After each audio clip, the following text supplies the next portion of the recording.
بسم الله الرحمن الرحيم. جلق برتي كتاب السيرة نبي كينيا كبجما نبي محمد صلى الله عليه وسلم كان أبو جبريل عبد الله تنقب فمي دبسي اسم بران جهودان بربادا هردفتوتا أمانتا مسلمة هندانو سينا نبي كينيا بيخون درارتي akkaan nu fayyada waan ta'eef kan beektota garaagaraa taatanii fi barsiisota taatanii fi ogeeyyiiwwan garaagaraa taatan hundi keessanuu seenaa kanarraa waan guddaa hubattuu na dhaggeeffadhaan isiniin jaa. Ilmaan namaatiif qajeelfama seenaa nabiyyi kabajamaa keenyaa qopheessaan Jibriil Abdallaa gulaaltonni Dr. Abdallaa Kadiir Kulayf Sheek Aliyyi jedhama. Ilmaan namaatiif qajeelfama gaahii kutaa tokkoffaadha. Qabiyyeen kitaabicha kanaa baay'ee bal'aadha. Durarratti boqonnaan tokko nabiyyiin sallallahu alaihi wasallam ergamuudhaan dura maaltu ture jedha boqonnaan tokko. Osoo ergamaan keenya hin argamin dura ummanni addunyaa kanarratti jiraachaa turan akkam turan kan jedhudha ibsa. Boqonnaa lammaffaa keessatti dhalootaa fi guddina nabiyyi keenya sallallahu alaihi wasallam dubbata. Itti boqonnaan sadaffaan nabiyyi sallallahu alaihi wasallam umrii dargaggummaa isaa keessatti akkamitti dabarsee kan jedhudha jechuudha.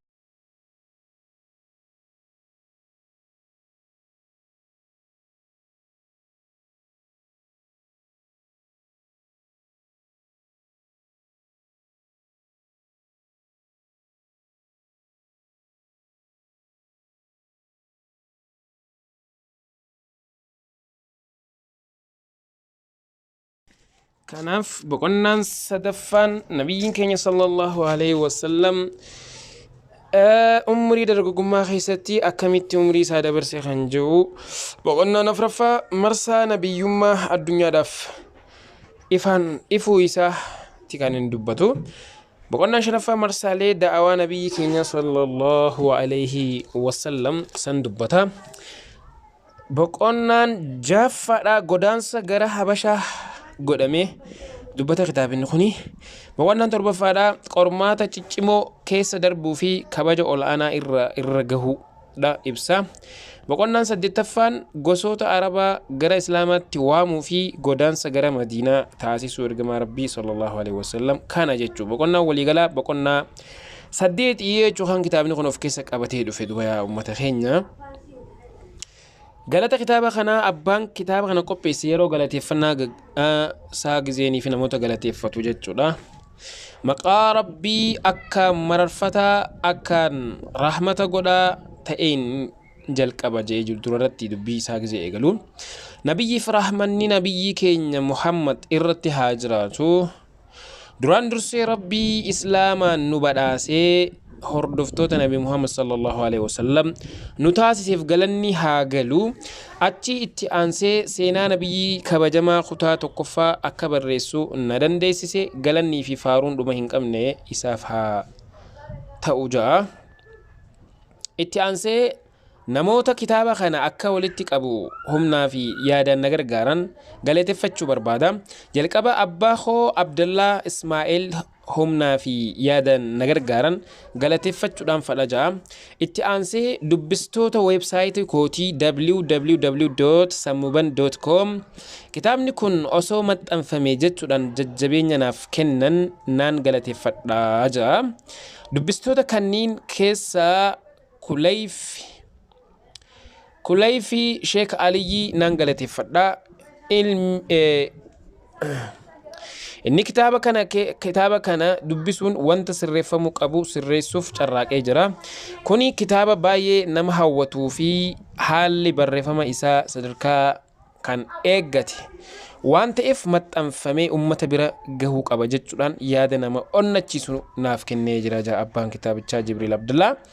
Itti aansee Sheek Dr. Abdallaa Kadiir galateeffachuu barbaada ja'a. Dr. Abdallaan qorannoo seenaa irratti muuxannoo bara dheeraa waan qabaniif kitaabni kuni haala nama hawwatu kanaan tartiiba isaa akka eeggatu gahee ol'aanaa taphatanii jiru jedha.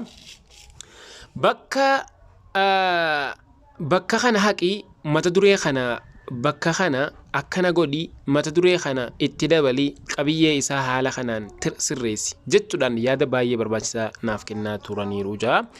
Namoota maqaa isaanii asitti kaasee fi hin kaasne hunda rabbiin jazaa isaanii rabbiif haa kafalu jaa.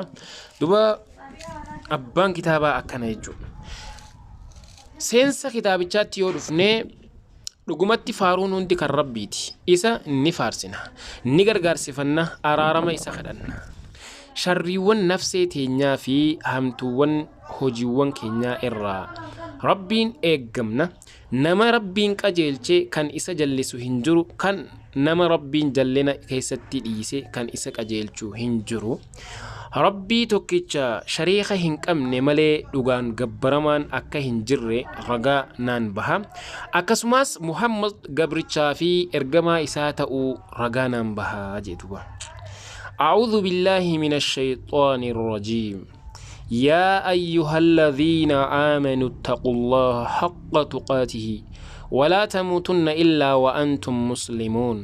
رب سبحانه وتعالى قدته ألته أرشي سارت ألته دوبا يرو قرآن ساخي ست دبة سورة الإمران كيستي يا ور أمن تنجا يا ورنتي أمن تن صدا لغاسا ربين صدا داجا ربين مسلموت حالتاتني ملي دنيا خنا قبا دوتي سنتو دفته هندي من آجا ربين هندو إن آجا ربين سبحانه وتعالى. qajeelchaa fi seenaa nabiyyi barachuun musliimoota hundaaf dhimma garmalee barbaachisaa ta'edha duba. Kaayyoolee baay'ee galmaan ni gaha. Isaan keessaa ijoon seenaan kun bu'aan seenaa kanarraa argannu tokko qajeelchaa fi seenaa nabiyyi barachuun maal akka ta'e nu gargaara jechuudha.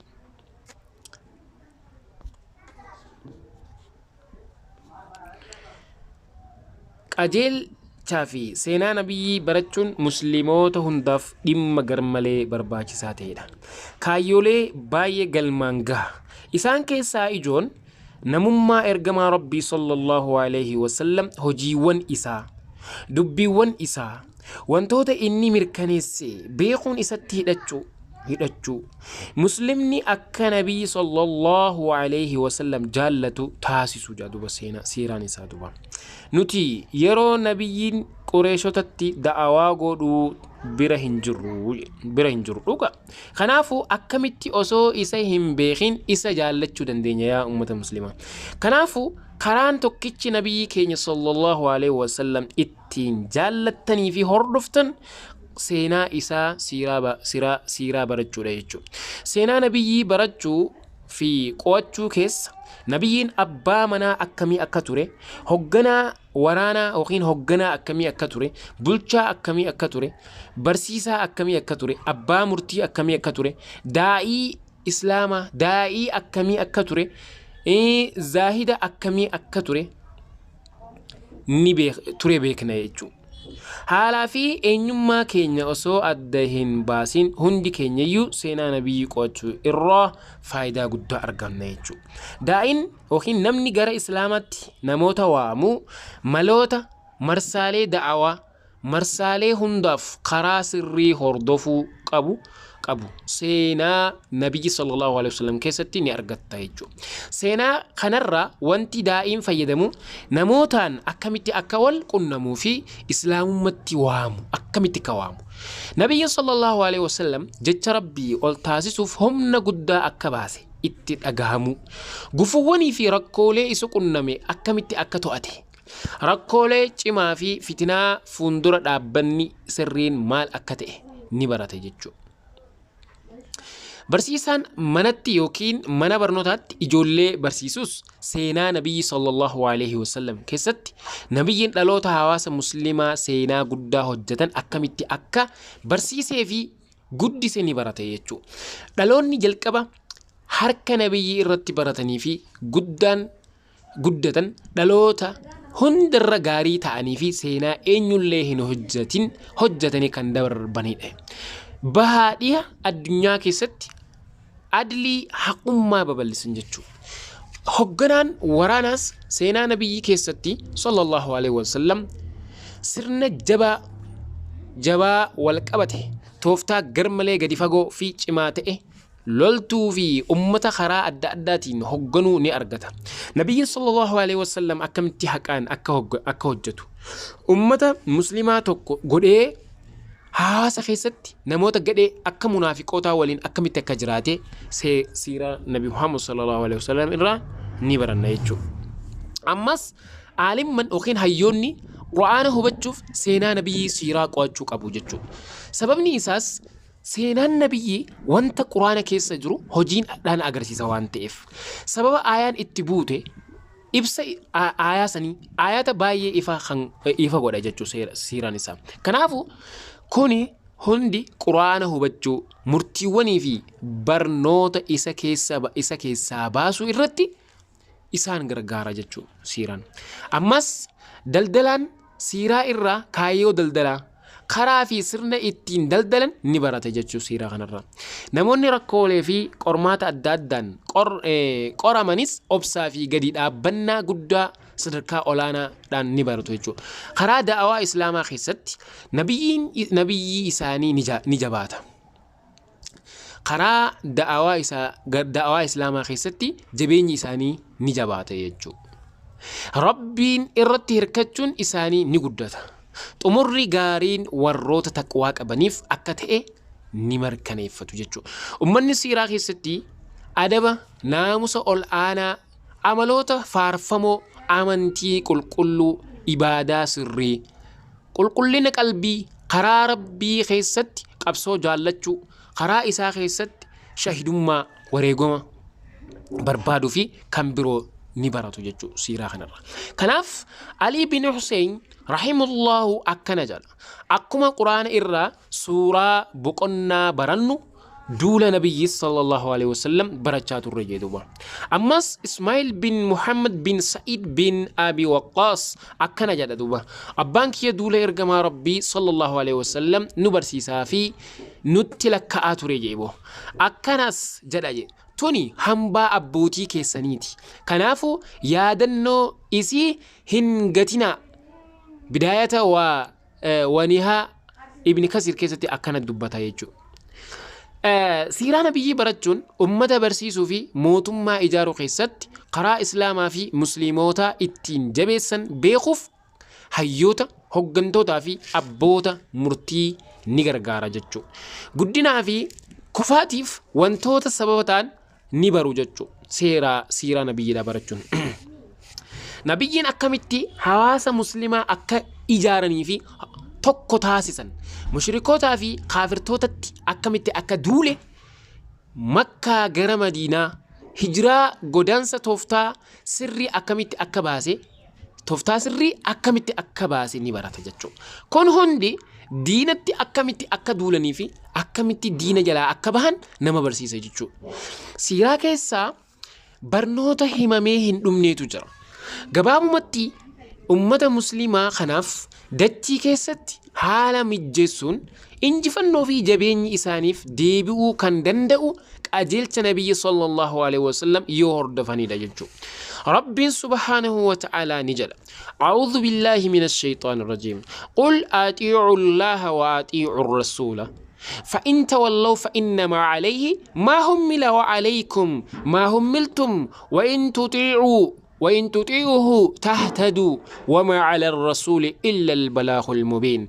رب قرآن ساخي ستيجي دبتو سورة النور كيس سبحان الله جد يا محمد جد يا إرجما خيا ربي أججما جدين إرجما فيس أججما جدين يو غرتي غرقلتن إسرى وانت باتش فمك أفاتو جراجين إسين إرس وانت باتش فمتن وانت إسين باتش فمتن تجرا يو إساف أججمتن نك أجلتو يو إرجما خيا إرى اتجيسو إفتي ملي همتو هنجرو. ربي سورة النور كيستي أكنا دبتي الدباسي جتشو قنا جتشون آية قرآن كان الرامال بنا وانت ربي سبحانه وتعالى اتي اسن أججو هجدا وانت إني إرى اسن دوغو إرى فقادا أكسماس وانت إرقام ربي صلى الله عليه وسلم اتي اسن أججو هجدا وانت إني إرى dhoowwuu irraa fagaadha. Kana keessa qooda guddaa fi gammachuuf milkaa'ina keessantu jira jechuu. Garuu rabbii fi ergamaa isaatiif ajajamu yoo diddanii fi irraa garagaltan isarra wanta baachifame qofatu jira. Kana jechuun maal jechuudha? Kana jechuun itti gaafatamummaa fi dirqamni ergamaa irra kaa'ame ergaa rabbii ummatatti geessu qofa. Isin irraas wanta baachifamtantu jira. Kana jechuunis ergaa kana fudhachuu ulfeessuu yookiin ol guddisuu fi akka inni ajajutti hojjechuudha. Kana jechuu agarsiisa jechuu. Yoo isaaf ajajamtan ni qajeeltu. Abbaan kitaaba kana akka kaayetti kana jechuun jeen duba ergamaa rabbiif yoo ajajamtan hojii fi dubbiin gara daandii qajeelaatti ni qajeeltu. Isaaf ajajamuu malee karaan biraa qajeelinatti isin geessu hin jiru. Kanaan alatti qajeelina argachuun waan hin danda'amneedha. Ergamaa irra itti geessuu ifa ta'e malee homtuu hin jiru. Kana jechuunis hiika akka kaayetti hiika kana jechuun itti gaafatamummaa ergamaa rabbii irra jiru haala ifa ta'een ummatatti ergaa rabbii subhaanahu wa ta'ala geessuudha jedhuba. Aayanni armaan olii milkaa'inni nabiyyi sallallahu alaihi wasallam hordofuu keessa akka jiru ifa gooti duba. Musliimoonni guddina badhaadhinaa fi tasgabbii galmaan gahuuf yoo dharra'an aayanni armaan gadii lamaan ulaagaalee muraasa isaan guutuu qaban dubbattiya. أعوذ بالله من الشيطان الرجيم وعد الله الذين آمنوا منكم وعملوا الصالحات لا يستخلفنهم في الأرض كما استخلف الذين من قبلهم ولا يمكنن لهم دينهم الذي ارتضى لهم ولا يبدلنهم من بعد خوفهم امنا يعبدونني لا يشركون بي شيئا ومن كفر بعد ذلك فأولئك هم الفاسقون وأقيموا الصلاة وآتوا الزكاة وأطيعوا الرسول لعلكم ترحمون. إسن كيسا كنين أمنني في هجيغ غاري هجتن akkuma warroota isaan dura darban bakka buuse dachii keessatti bakka isaan buusuu je. Amantii isaaniif jaallattee isaaniif mijjeessuu fi sodaa isaanii booda nageenyatti isaaniif jijjiiru rabbii waadaa galee jira jedhuba. Isaan ana gabbaru homaanatti hin sharrakan isaan ana gabbaran homaanatti hin sharrakan hin qindeessan jaa rabbiin subhaanahu wa ta'ala. Sana booda namoonni kafaran warri suni isaanumaatu finciltoota jee rabbiin. Akka rahamanni isiniif godhamuuf salaata sirnaan salaataa yaa ummata. Zakaas kennadhaa ergamaafis ajajama. Namni rahamanta akka rabbiin rahamati isaaf godhu barbaadu, namni riskii barbaadu, namni duniyaa fi akhiratti qixaata isaa jalaa najaabuu barbaadu sirnaan salaatu qaba jechuu. Zakaas miskiinaaf kennachuu qaba jechuu. Miskiina gargaaruu qaba jechuu. Waan ergamaan rabbii itti ajaju jala butamuu qaba jechuu. Kanarraa meeyinaan tola oolinni rabbi biraa argamu hin jiru jechuu. Amantii isaaniif jaallatte isaaniif mijjeessu jechuun amantii isaaniif jaallatte isaaniif mijjeessu jechuun islaamummaa isaaniif jaallate amantii hundaa ol gochuu fi ifa baasuudha duba. Ergamaan rabbii fi sahaabonni isaa ulaagaalee dachii keessatti jabeenyaa fi humna argachuu guutanii jiru je. Ulaagaaleen kunniin haala sirrii ta'een amananii jiru. Gosoota hojii gaggaarii kamiyyuu hojjetan jireenya isaanii guutuu keessatti rabbiin qofa gabbaran duba isaan gosa shirkii kamiyyuu itti duulanii turan jechuu. Yommuu isaan ulaagaalee kanniin guutan rabbiin subhaanahu wa ta'ala nabiyyii fi sahaabota dura akkuma Fir'aawna balleessuun banii Israa'el dachii keessatti bakka buuse nabiyyii fi hordoftoota isaas dachii keessatti bakka buusee jira duba rabbiin subhaanahu wa ta'ala. Magaalaa Makkaa harka mushrikootaatti mushrikootaati baasuudhaan nabiyyi irratti moosise duba. Nabiyyi booda sahaabonni biyyoota adda addaa banuun islaamummaa babal'isan.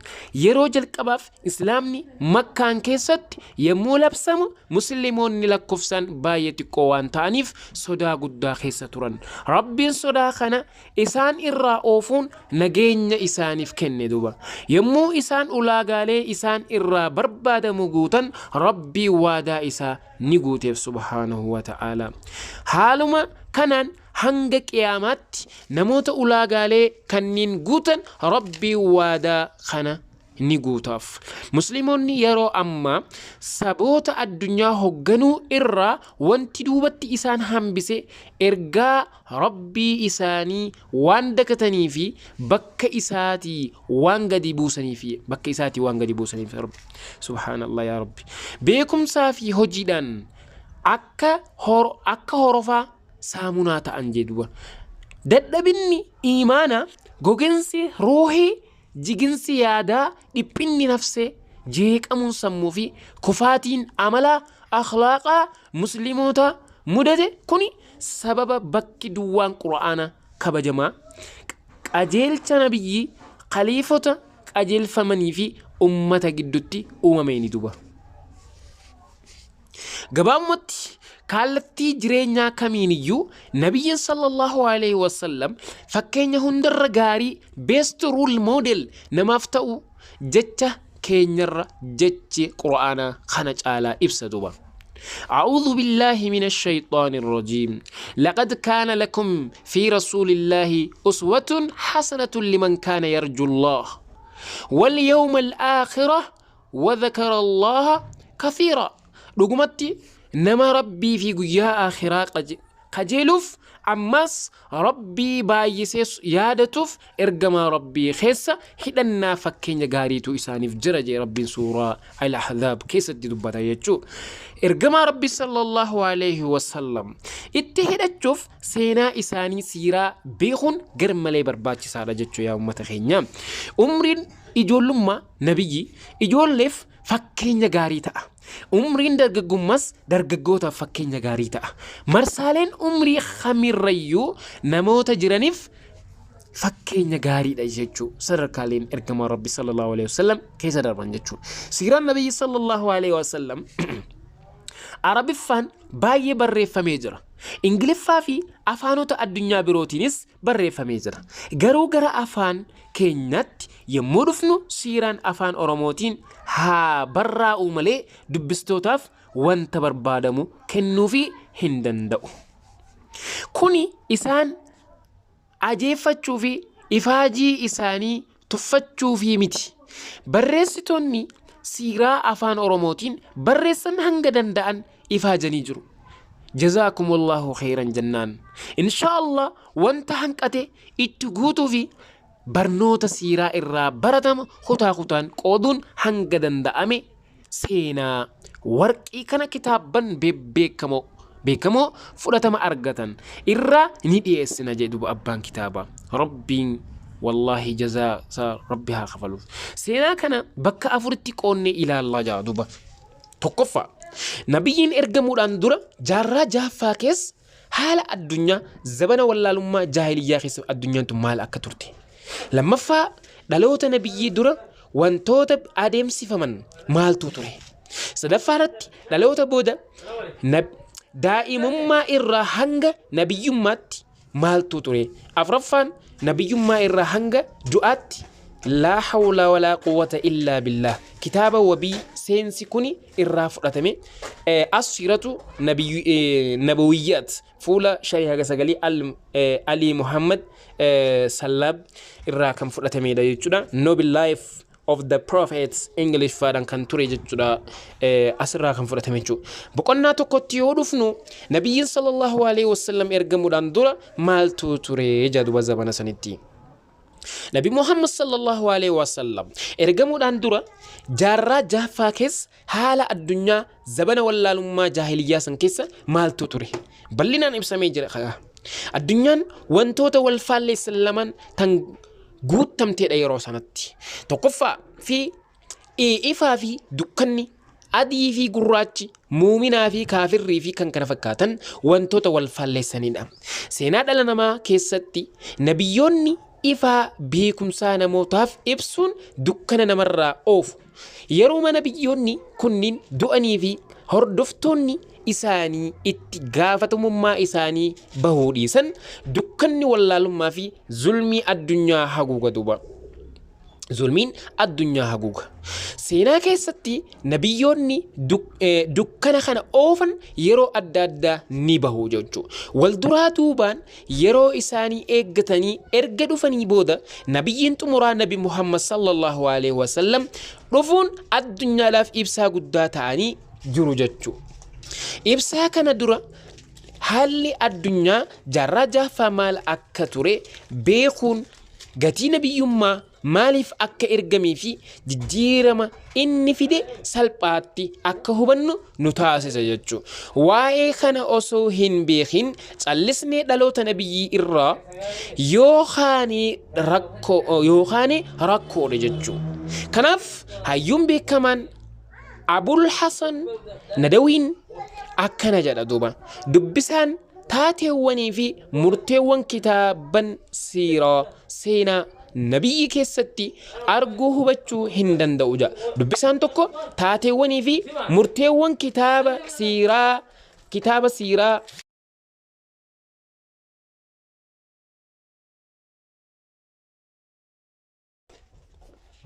kitaaba gartee duba dubbisaan taateewwanii fi murteewwan kitaaban siiraa seenaa nabiyyi keessatti arguu hubachuu hin danda'u jedhe duuba.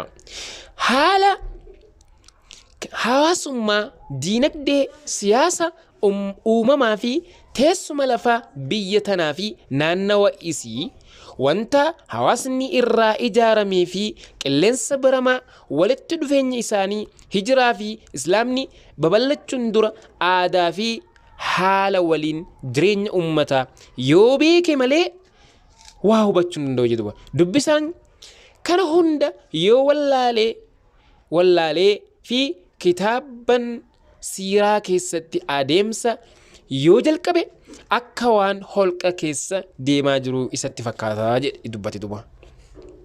Holqa keessatti waan naannawa isaa jiru hin argu. Dhimma irraa homaa quba hin qabu jechuudha. Haaluma kanaan mootummoota yeroo sanii fi biyyoota ollaa yoo wallaale balaa guddaa da'awaan islaamaa deebisee fi humni guddaan isaaf ifa hin ta'u jechuudha.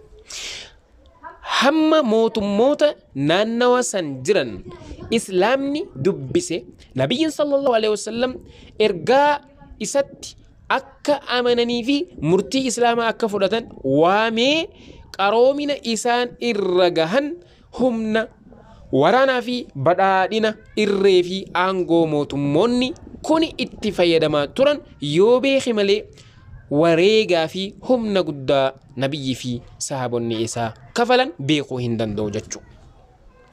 Miitiin xalaa yaa ummata keenya.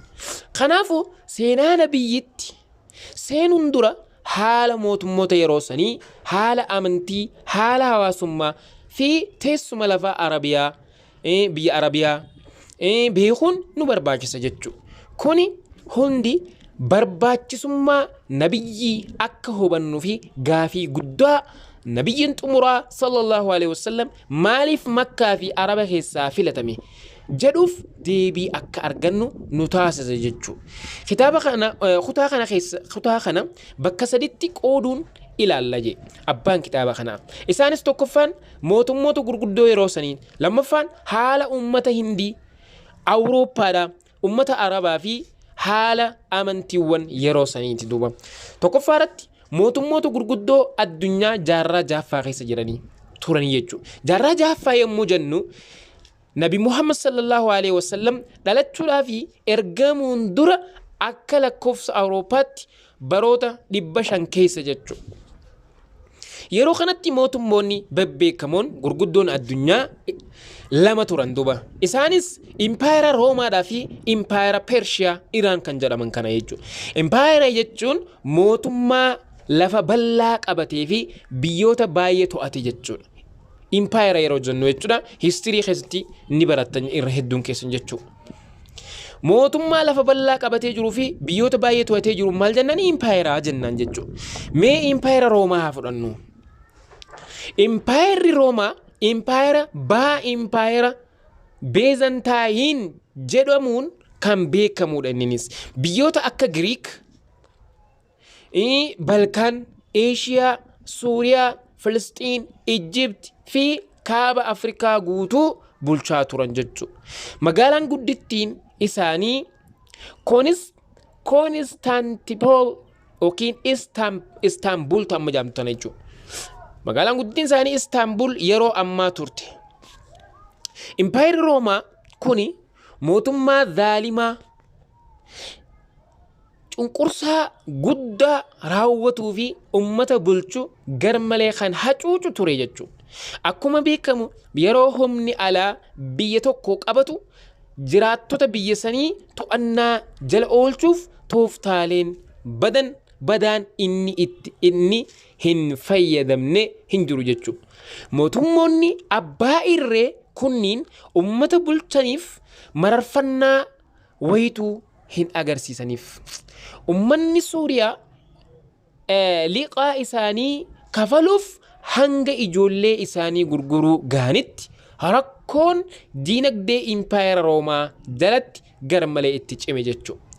Ijibtis cunqursaa amantii fi siyaasa jalatti kufuun hanga Beezantaayinoonni yookiin Roomaanonni akka hoolaa elmamtu godhan gaanitti haalli jireenya itti cime jechuudha. Kana jechuun wanta ummanni Ijibtii qabu irraa fudhatu yookiin isaanitti ni fayyadamu garuu mirga isaanii ni sarbuu turan jechuudha. Gama biraatiin hawaasni Roomaa wal faalleessuu fi jeequmsa guddaan kan guutamedha jechuudha.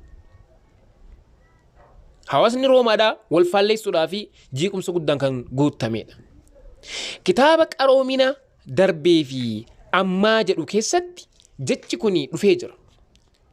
Jireenya hawaasummaa Beezantaayin keessatti jeequmsaa fi wal faalleessuu guddaatu ture.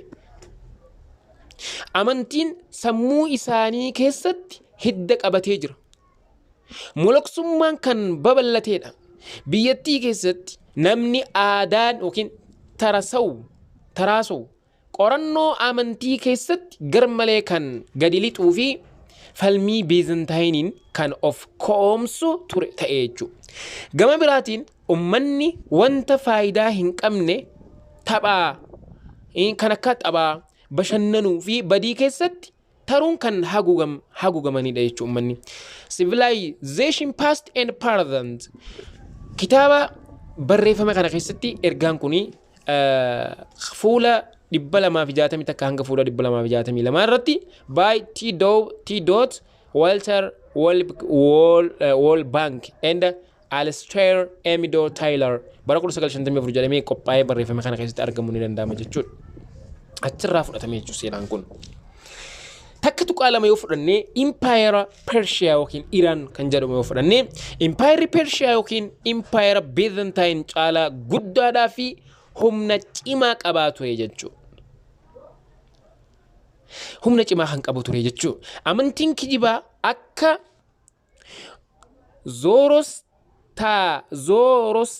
Zoroastrianism fi Misraayizm lafa Pershiyaa keessatti kan babal'atanidha. Amantii Misraayizimii yookiin maaniyyaa jaarraa sadaffaa keessa nama maanii jedhamuutu hundeesse amantii tana. Ergasii jalqaba jaarraa shanaffaa amantiin Mazdakiyyaa wanta bada hunda hayyamuun mul'ate jechuudha yaa obboleessoo. Kanarraa kan ka'e fincilli qotee bultoota ni babal'ate. Saamtonni mana dureeyyii seenuun ni saamu jechuudha. Dubartoota ni qabu yookiin ni hidhu. Qabeenyaa fi manneen ni to'atu. Lafti qonnii fi manneen akka waan duraan homtuu keessa hin jiraanne ta'an jechuudha. Sababni isaas qotee bultoonni waan irraa dheessaniif lafa kana kan qotu hin jiru ture jechuudha. mootonni isaanii dhaalaan bulchu jechu. Ilmaan aadamii ol bakka guddaa kanneen of kaa'anii fi garmalee mufsidoota balleessaa kan babal'isan turan jechu. Sababni isaas sanyii gooftaa isaanii akka ta'anitti of ilaalu turan waan ta'eef. Wanti Pershiyaa keessatti oomishame hundi qabeenya moototaa ta'a. Ergasii haala hin yaadamneen qisaaseessuu daangaa darbee qisaaseessuu jechuudha. Qotee bultoonni baay'een takka gibira humnaa olii sodaachuun takka immoo loltumatti seenuu irraa sodaachuun lafa isaanii gatanii iddoolee waaqeffannaatti baqatan jechuudha. Lolli Impaayera Pershiyaa fi Roomaa jidduutti yoo baname mootummaan Pershiyaa kuni ummata isaa kaayyoo ofii gahuuf itti fayyadama jechuudha yeroo san jechuudha. Lola yookiin waraana kanarraa ummanni homaa hin fayyadamu. Kan fayyadamu garuu mootii qofa yaa subhaanallah. Lammaffaan haala ummata Hindii Awurooppaa fi Arabaa yoo laallee ummata Hindiyyaa lama tuqaa takka irratti. Islaamummaan dhufuudhaan dura naannawa jaarraa jaaffaa keessa Hindiin wallaalummaa keessatti tantarteedha jedhuwa. Gochoonni fokkuun jiraattota Hindiitiin akka qulqulluutti ilaalaman manneen waaqeffannaa keessatti raawwatamaa turan jechuudha. Dubartoonni gatii fi kabaja homaatu akka hin qabnetti ilaalamaa turan jechuudha. Dubartii abbaan manaa irraa du'e gubuun aadaa ta'uun ummata kana keessa babal'atee jira subhaanallah. Dhiirsi yookiin jaarsi ishii erga du'ee booda yoo jiraatte kan biraatti heerumuun ishii irratti haraama yaa subhaanallah. Dhawwamaadha ture duba. Hindiin addunyaa irraa kophatti bahuun gara wallaalummaa guddaatti geesse jechuudha. Jiraattonni biyyattii seera nyaataa ofirratti jabeessan jechuudha. Fakkeenyaaf foonii fi oomisha horii soorachuu dhiisuun biqiltoota qofa nyaatu jechuudha. Sadarkaa hawaasummaa yoo ilaalle warroonni amantii seera baasan jiraattota biyyattii sadarkaalee afuritti qoodu jechuudha. Sadarkaan takkaffaa raagduu fi namoota amantii tokko isaan kunniin barahama jedhamu jechuudha. Sadarkaa lammaffaa dhiirota waraanaa fi loltoota kunniin shataraa jedhamu. Sadarkaan sadaffaa qotee bultootaa fi daldaltoota kunniin vaayisyaas jedhamu. Sadarkaan afuraffaan tajaajiltoota hojjettootaa fi gabroota kunniin sudaras jedhamu. Kunniin sadarkaa hundarra sadarkaa gad aanoo ta'anidha.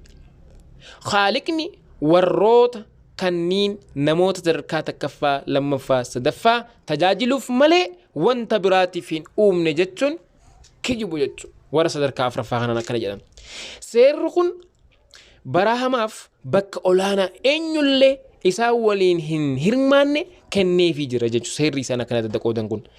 Barahamaan nama isaaf araaramni godhame badii fedhe yoo hojjete hin adabamu. Warri sudaras jedhaman immoo mirga qabeenya horachuu yookiin kuufachuu hin qaban. Barahamaa waliin taa'uu yookiin harkaan isaan tuquu yookiin kitaaban qulqulluu barachuu hin danda'an. Dhugumatti Hindiin haala badaa keessa turte. Bulchitoonni dhibbaatamatti lakkaawaman ni jeequ. Yoom kana qofa waraannii fi waldorgommiin biyyattii garmalee dadhabsiise duba. Jeequmsi bulchinsi badaanii fi nageenyi dadhabamuun biyyattii kan haguugedha jechuudha. Yuunivarsiitii Hindii keessaa tokkitti barsiisaa fi barreessan seenaa Hindii tokko waa'ee yeroo durii seensa islaamummaa gara Hindii ilaalchisee akkana jechuudhaan dubbate jechuudha. Ummanni Hindii addunyaa irraa kan citanii fi kophatti kan bahanidha. Haala addunyaa ilaalchisee homaa quba hin qaban. Wallaalummaan kuni sadarkaa isaanii ni dadhabsiise duba. Isaan keessatti goginsi ni guddate. Mallattooleen kufaatii fi badinsaa isaan keessatti ni mul'atan. Yeroo kana keessatti naamusni lubbuu kan hin qabne ture jechuudha. Naamusni lubbuu kan hin qabne ture. Hawaasni Hindii duubatti hafaa fi gogaa ture. Sadarkaalee hawaasaa fi maatii keessa garaagarummaa fi addaan bahinsa guddaatu ture jechuudha. Dubartiin dhiirsi irraa du'eef akka heerumtu hin hayyaman jechuudha. Nyaataa fi dhugaatii keessatti garmalee of irratti jabeessuu turan. Warroonni hawaasa irraa badhetti darbaman biyyaa fi magaalaa irraa fagaatanii daangaa irra jiraatu.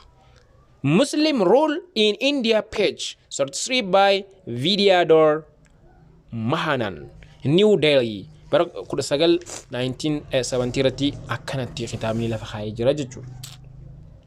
Achi keessaa waan yeroo san ture waan seenaan lafa kaa'ee fudhatame jechuudha. Yeroo kanatti ergamaa Rabbi sallallahu alaihi wasallam hin argamne jechuudha. Haala ummata Awurooppaa. Haala Awurooppaanotaa yoo ilaalle ummanni Awurooppaa kaabaa fi dhiyaan dukkana wallaalummaa keessatti taranii fi waraana itti fufaa keessa kanneen jiraataa turanidha jechuudha. Qaroomina ilma namaa fi beekumsa naamusaa irraa kanneen fagaatanidha. Addunyaan haajaa isaanii hin qabdu. Isaanis haajaa addunyaa biroo hin qaban. Qaamni isaanii xuraawaa, mataan isaanii hawwii qullaan kan guutamedha. Qulqullina fi bishaan fayyadamuu irraa garmalee of qusatu. Isaan keessatti molokseen qaama ofii miidhuu fi namoota irraa dheessuu keessatti daangaa gahaa jechuudha. Dubartiin nama moo beelladadha? Lubbuu yeroo hunda tuutu qabdi moo hin qabdu? Mirga qabeenya horachuu, bituu fi gurguruu ni qabdi moo hin qabdu jechuudhaan qoratuu turan. Robert Briffault akkana jedha. Jaarraa shanaffaa irraa kaasee hanga jaarraa kurnaffaatti halkan nama balleessu Awurooppaa irratti kan dukkanaa'ee ture jechuudha. Halkan nama balleessu ta'ee kan Awurooppaa irratti kan dukkanaa'ee ture jechuudha. Halkan kuni dukkanaa fi gurraachinaan dabalaa adeeme je. Gara jabeenya yeroo durii caalaa gara jabeenya yeroo kanaa garmalee cimaa fi rooressaa ture. Sababni isaas kuni akka reeffa qaroomina guddaa tortoreetiin wal fakkaata. Mallattoon qaroomina kana barbadaa'ee badinsi irratti murtaa'e. The Makings of Humanity kitaaba joorratti seenaan kun lafa kaa'amee ture jechuudha.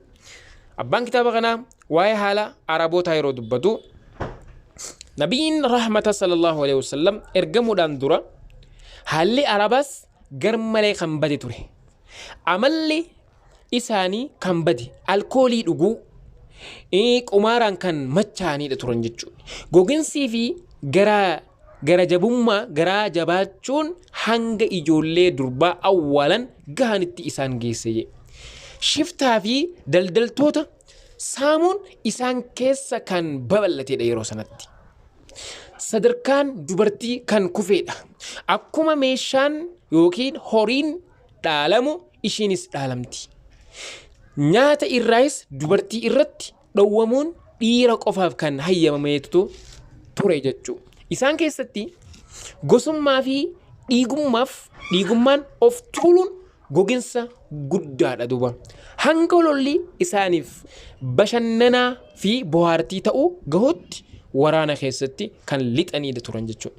Fedhii lubbuu guutuuf karaa lola itti banan barbaadu turan. Dhiiga jiksuun isaan biratti garmalee salphaadha ture. Wanti baay'ee xiqqoon ibidda waraana kaasti turte yeroo sanatti. Waraannis hanga gara waggaa 40 tura duuba. Subhaanallah. Waraana kana keessatti namoonni 90 lakkaawaman ni dhumu turan duuba. Gama amalaatiin akhlaaqaatiinis yoo ilaalle isaan keessa dhibee lafa qabateetu jira ture. Kamrii yookiin alkoolii dhuguun wanta isaan keessatti garmalee babal'atee fi hidda qabateedha yeroo sanatti. Warroonni walaloo walaleessanis araada fi kamrii dhuguu irratti walitti qabamuu namoota ilaalchisee garmalee dubbatu. Lugaa hogbarruu fi seenaa isaanii keessatti kamriin bakka guddaa qabaachuun isaan ka'umsitee turte duba. Ka'umsitee turte. Daldalli kamrii babal'achuu irraa kan ka'e hanga jechi tijaara yookiin daldala jedhu gurgurtaa kamriitiin wal fakkaatu wagahee jechuudha. Qumaarriinis dhaadannaa isaanii ture. Islaamummaan Araba keessa babal'achuun dura qumaarri taphachuun dhaadannoo guddaa ture. Namni qumaarii taphachuu keessatti hin hirmaanne akka salphataa ta'etti ilaalamaa ture yeroo ergama Rabbiin ergaman sana jechuudha. Hayyuun Qataadaa jedhamu akkana jedha. Islaamummaadhaan dura namni tokko maatii fi qabeenya isaatiin qumaarii taphata. Ergasii kan gaddee fi saamame ta'ee gadi taa'a. Qabeenya isaa harka nama biroo keessa ilaala. Qumaariin isaan gidduutti diinummaa fi jibbaa uumaa ture jechuudha. Warri Hijaaz, Arabaa fi Yahudaan ribaa dhaalaan dalagaa turan jechuudha. Isaan keessatti dhalli kan babal'atedha. Hanga daangaa darbutti garmalee dhaalaan hojjetu. Nama tokkoof dhalli yookiin ribaan waggoota keessatti dachaa ta'uun liqaa ta'a. Namni tokko nama biraatirraa maallaqa yoo liqeeffate yeroo liqaa yoo gahe namni maallaqa liqeesse kuni liqeeffataan akkana jedha.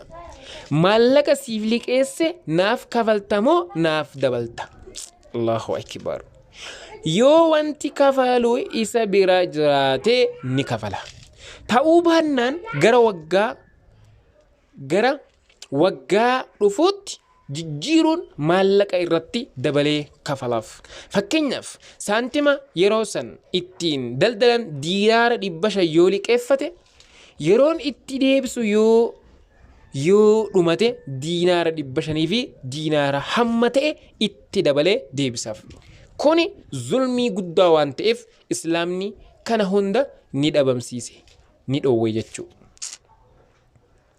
Hanga isaan lubbuun awwaaluu gahanitti ijoollee dubaraa garmalee jibbu. Islaamni dhufuun dura ijoollee dubaraa lubbuudhaan awwaaluun wanta gosoota Arabaa keessa babal'ateedha. Adeemsi Arabootaa ijoollee lubbuun awwaaluu garaagara duuba. Adeemsi Arabootaa ijoollee lubbuudhaan awwaaluu kuni garaagara. Gariin isaanii sababa dubartiitiin salphinni naqunnama jedhee sodaachuun jirtuu isii awwaala. Gariin immoo gurraattii waan taateef gariin dhibee waan qabduuf jirtuu fuudhee awwaala. Yeroo garii sababa abbaan imala deemeef yookiin koomeef osoo jirtuu ishii hin awwaalin intalli hanga of beektu ni guddatti. Wanta nama boochisu waa'ee kana ni himu. Gariin isaanii qilee fagoo irraan intala ofii darbuu turan jechuudha. Ammas isaan keessaa hiyyummaa sodaachuun ijoollee ofii kan ajjeesantu jiru. Allahu akbar. Kun hundi addunyaan nuura yookiin ibsaa nabiyyummaa yoo dhabde hangam dukkana keessatti akka kuftu nutti agarsiisa jechuudha. Seenaa darbee qorachuun haala namootaa ammas akka beeknuu fi hubannoof nu gargaara jechuudha. Namoonni ammas qaroomina jechuun wantuma badaa namoonni durii hojjetan irra deebi'anii karaa adda addaatiin hojjetaa jiru. Qilee gadi fagoo fi dukkana cillimii ummanni darbe itti kufe namoonni yeroo ammaa qur'aanaa fi qajeelcha nabiyyii irraa fagaatanis qilee fi dukkana wal fakkaatutti kufaa jiru jechuudha. Inumaa san caaluu hin oolu. Maaliif cunqursaan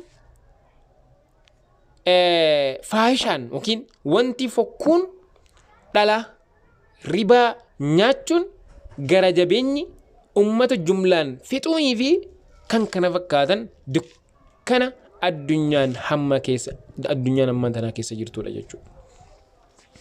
Inni sadaffaadha jaarraa jaaffaa keessa haala amantiin addunyaa turte. Jaarraa kana keessa amantiiwwan gurguddoo fi kitaabban durii ilmaan namaa dukkana keessaa ni baasan jedhamanii yaadamu jechuudha. Jaarraa jaaffaa kana keessa amantiiwwan gurguddoo fi kitaabban durii ilmaan namaa dukkana keessaa ni baasan jedhamanii yaadaman.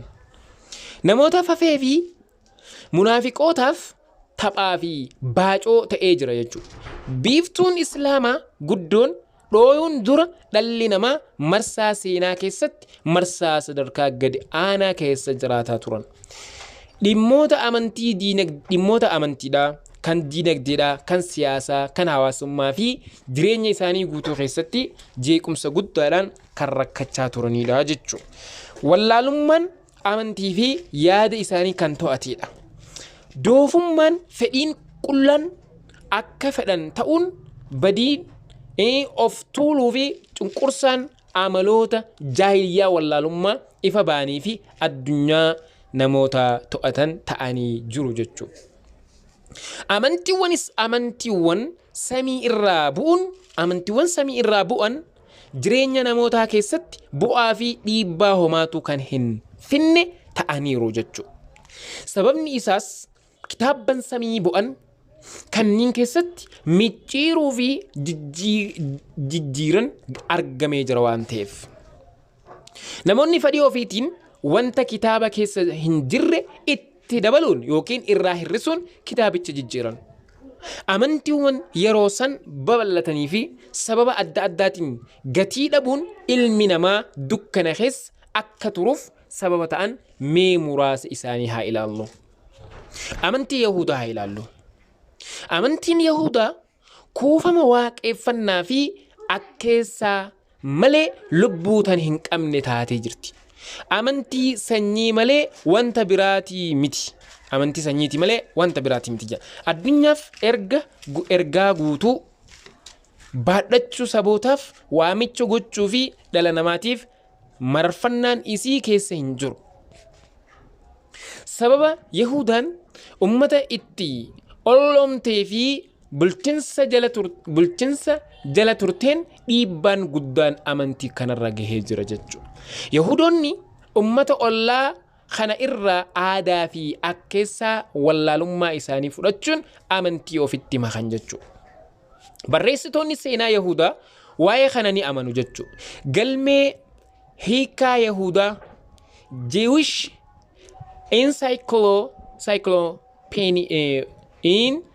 Encyclopedia jedhamu keessatti wanta akkana jedhuutu dhufee jira jedha. Taabota waaqeffachuu irratti namoonni dallanuu fi dheekkamuun taabota waaqeffachuun nafsee Israa'elotaa keessatti akka lixe agarsiisa jedha. Amantii dhugaa irratti hin hundoofnee fi shirkii ni fudhatan. Kitaabni Yahudaa Talmudis Yahudaan taabota gabbaruutti maxxanuu isaanii ragaa ni ba'a jechuudha. Jewish Encyclopedia jedhamu lakkoofsa 7 irratti kana jedhu dubbatee jira jechuudha. Nabi Muhammad sallallahu alaihi wasallam ergamuudhaan dura amantii Yahudaa sadarkaa gadi aanaa irra gahee jira. Kitaabban samii bu'an kan Yahudaan harkaa qabdu garmalee micciiramanii fi jijjiiramanii jiru jechuudha. Sababa kanaan waa'ee Rabbii ilaalchisee yaada sobaa of keessaa qabu jechuudha. Inni lammaffaadha kiristaanummaadha. Kiristaanummaanis yeroo jalqabaa irraa kaasee micciiruu warroota daangaa darbaniin hiikaa wallaaltotaatii fi roomaanota taabota waaqeffataniin qoramte jechuudha. Micciiruun jijjiiramnii fi hiikni badaan kiristaanummaa keessatti argame tuulaa guddaa barsiisni Iisaa alayhi salaam jalatti awwaalame ta'ee jira. Rabbiin tokkichoomsuu fi hojii isaaf qulqulleessuun duumessa gurraacha furdaa kana duubatti dhokatee jira jechuudha. Gochoonni shirkii baay'een kiristaanummaa keessatti argamanii jiru. Isaan keessaa adda dureen Sillaaseen qajeelcha bu'uura kiristaanaa ta'ee jira. Iyyesuus nageenyi isarratti haa jiraatu. Namoota gara rabbii tokkicha gabbaruutti waamaa ture jechuudha. Namoota gara rabbii tokkicha gabbaruutti waamaa ture. Garuu waaqa baay'ee waaqeffachuun poolitiizimii namoota inni itti ergame keessatti kan lixee fi hidda hidhateedha. Kanarraa kan ka'e Iyyesuusiin booda amantiin waaqa baay'ee waaqeffachuu maqaa kiristaanummaatiin babal'atee jira jechuudha. Namni kiristaanaa tokko lubbuun isaa yoo wareegame namoonni biroo nama kanaaf amala waaqaa kennuuf siidaas isaaf ni dhaabu. Namoonni isaan qiddaasee jedhaniin kiristaanotaa fi gooftaa jidduutti akka araarsitootaatti ilaalamu jechuudha. Barreessaan kiristaanaa tokko waa'ee Sillaasee ilaalchisee akkana jechuudhaan dubbata jechuudha. Dhuma jaarraa afuraffaa irraa jalqabee amantiin Sillaasee addunyaa kiristaanaa fi yaada namootaa keessatti kan gadi lixee fi akka amantii waliigalaa ta'uun itti fufee. Akkaataa amantiin Sillaasee kun itti dhufee fi guddate hanga walakkaa jaarraa 19ffaatti malee hin beekamu ture. Kana jechuun kiristaanummaa keessatti amantiin gooftaan sadii garuu tokko yookiin Sillaasee jedhamu akkaataa itti jalqabamee fi guddate hin beekamu ture. Iccitiin isaa beekamuu fi ifa bahuu kan jalqabe walakkaa jaarraa 19ffaatti bara 1850 booda jechuudha. Akkuma yeroo ammaa arginu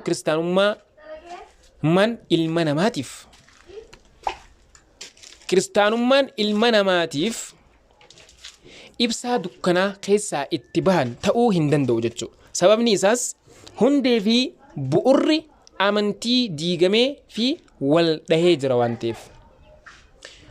Hundeen amantii rabbii tokkicha gabbaruu fi isatti waaqindeessuu dhiisuudha jechuudha. Kiristaana keessa waa'ee rabbii tokkichummaa isaa fi amaloota isaa ilaalchisee wanti ifaa ta'e jiru. Wanta namaaf hin gallee fi sammuu namaa dhamaasuutu keessa guute. Namni haala sirrii ta'een rabbii isa uume yoo hin beekinii fi itti hin amanin akkamitti dukkana keessaa ifatti bahuu danda'a? Soo kanaaf rabbiin gooftaadha. Iyyesuusis gooftaadha. Gabraa'eelis gooftaadha. Garuu hundi isaaniitu tokko yommuu jedhan kuni sammuu namaa hin dhamaasuure ni dhamaasaa jechuudha. Kuni uumama rabbiin ilma namaa irratti uumee fi sammuu sirrii waliin deemuu waan hin dandeenyeef yaanni Sillaasee kijiba ta'uun ifatti beekama jechuudha. Garuu akkamitti kiristaanonni kijiba ifa ba'e kana akka dhugaatti ilaaluun itti amanan dhiiroo gaafii jechuudha. Afalaa yaaqiluun sila hin hubatanii rabbiin subhaanahu wa ta'aalaa ni jedha. أعوذ بالله من الشيطان الرجيم وإلهكم إله واحد لا إله إلا هو الرحمن الرحيم. جبر من كيسن جبر ما توكيتش إسماله حق أن جبر من هنجر إني أكام مرفتا أكار رحمته قد عدا سورة البقرة خيس رب سبحانه وتعالى دبته أكنا جيجتشو خانا جيجتشون قوفتان كيسن قوفتا توكيتش إني هريا gargaara yookiin fakkaataa fi dorgomaa hin qabu. Dhugaan kan sodaatamu, kan jaallatamu, garmalee kan kabajamu, kan sagadamuuf fi qabu waa hunda irraa kadhatanii fi kajeelan isa malee hin jiru. Iyyesuusis gooftaa miti. Sababni isaas Iyyesuus nageenyi isarratti haa jiraatu ilma namaa waan ta'eef nama fakkaataa dachii fi samii hin uumne mataa isaatiifuu uumamaadha jechuudha. Uumamaan uumaa waan hundaa uumu ta'uu danda'a. Uumamaan uumaa waan hundaa uumuu ta'uu danda'a hin danda'u. Makhluuqni yookiin uumamni dachii fi samii booda uumame uumaa fi gooftaa samii fi dachii ta'uu danda'a. Uumamni dachii fi samii booda uumame uumaa yookiin gooftaa samii fi dachii ta'uu ni danda'a. Haa akkamitti ta'a? Dachii fi samii booda uumame gooftaa dachii fi samii akkamitti ta'uu danda'a? Hin danda'u jechuudha. Kanaafuu Rabbiin gooftaa keessan tokkicha kan ta'edha. Jee Rabbiin Quraana isaa keessatti dubbatu akkana jechuudha.